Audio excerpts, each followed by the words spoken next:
5 Curiosities You Did Not Know About the Orgasm. Welcome to the Encrypted Knowledge Channel. Today we will talk about curiosities about the orgasm. Number will surely be very useful. Sex spans all cultures and all generations, but advances in sexology and the study of orgasm in men and women is relatively recent. So what about do we talk about when we talk about orgasm? The word to define everything comes from the Greek orgasmo, which could be translated as bloat and fullness. The book Let's Talk About Sex, from the Argentine Society of Sexuality Humana, SASH, defines it as a peak of pleasure with release of sexual tension, rhythmic contraction of the perineal muscles and reproductive organs. One of the approaches that has been studied over the last decades and involves medicine, sexology, and gender studies is the concept of the orgasmic gap. So that is, from the disparity that has been reported to exist between the number of men heterosexuals who report having had an orgasm compared to women straight. According to a study published in the Journal of Sexual Medicine in 2017 conducted in Canada in 18 to 25-year-olds,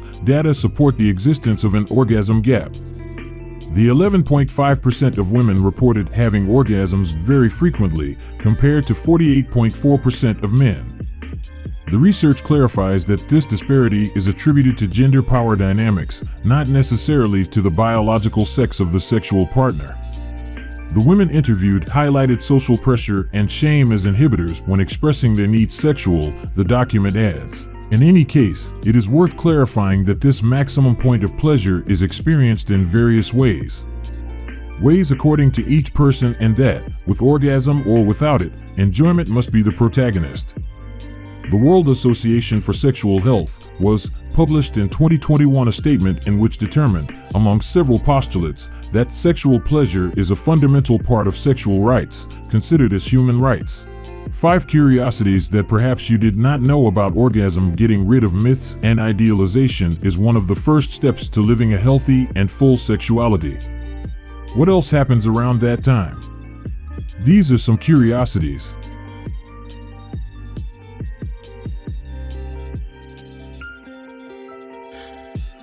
1. Finish. Orgasm is a phase of the sexual response, but not the last. In the 1970s, pioneering researchers William Masters and Virginia Johnson raised the model of sexual response, the first to try to describe in a linear way the processes that humans experience when faced with sexual stimulation. In it, they specified 4 phases: arousal, plateau, orgasm, and resolution. Subsequently, other models into this another phase was added. If the former is taken, the resolution stage and not the orgasm would be the last phase of the process. In other words, after sexual tension is released and ejaculation occurs, the refractory period in the case of men, as a consequence, decreases the hypersensitivity, the penis is no longer erect, and a recovery phase begins. Masters and Johnson argued that women did not experience this refractory phase, which that allows them to have several orgasms in a row. So what about the female ejaculation?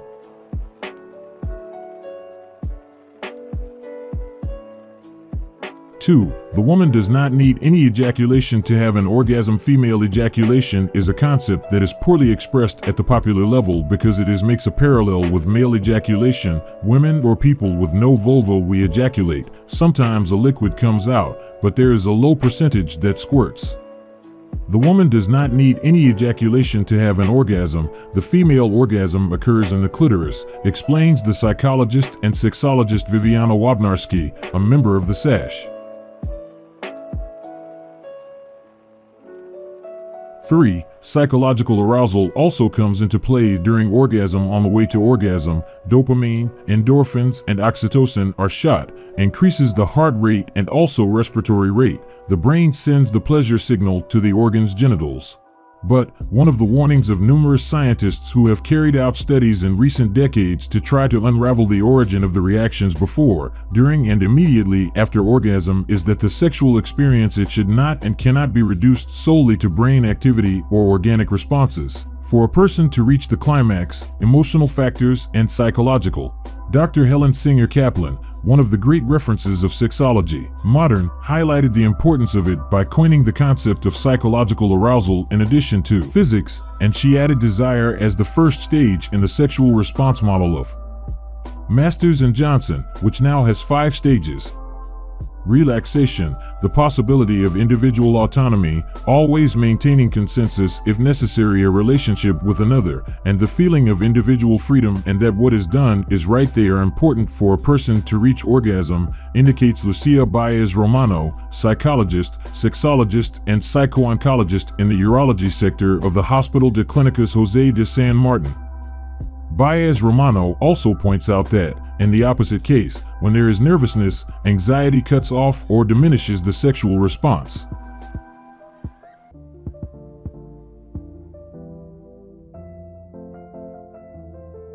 Four, in some cases, a man can orgasm even if he does not ejaculate. Orgasmic anejaculation is an inability of a man or person with a penis of expel semen through ejaculation that does not prevent you from experiencing an orgasm. His medical condition indicates that although ejaculation and orgasm are intimately related, they are independent. In a broader sense, the causes of different types of anejaculation may be due to spinal cord injuries, conditions that affect the nervous system such as sclerosis multiple or Parkinson's disease. On the other hand, and far from medical conditions, according to some tantric sex practitioners, men can orgasm without ejaculating. The biochemist and scientific popularizer Per Estepinha explains in one of the chapters of her book S=X2, The Science of Sex, that she undertook a search to understand how some men who followed the philosophy of Tantra were multi-orgasmic. In the middle of an anecdote, the author identifies that they managed to dominate their musculature pelvic gland responsible for ejaculation and being able to live intensely in the moment, distributing sexual tension throughout the body in what they call an orgasm bodily. This, however, is not the ultimate goal of this philosophy from India. In the West, orgasm is closely related to ejaculation because they are moments that coincide, although they are not the same, because orgasm has more to do with a sensation subjective and ejaculation with a more physical sensation, indicates Wapnarski.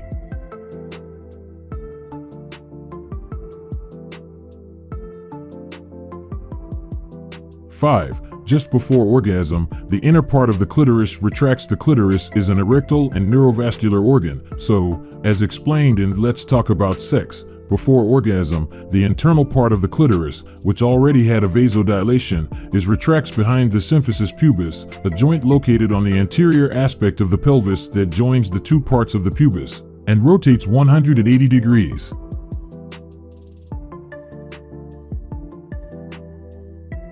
And that was all for today's video. If you liked it, don't forget to leave your thumbs up, subscribe if you're not subscribed, and see you in the next one.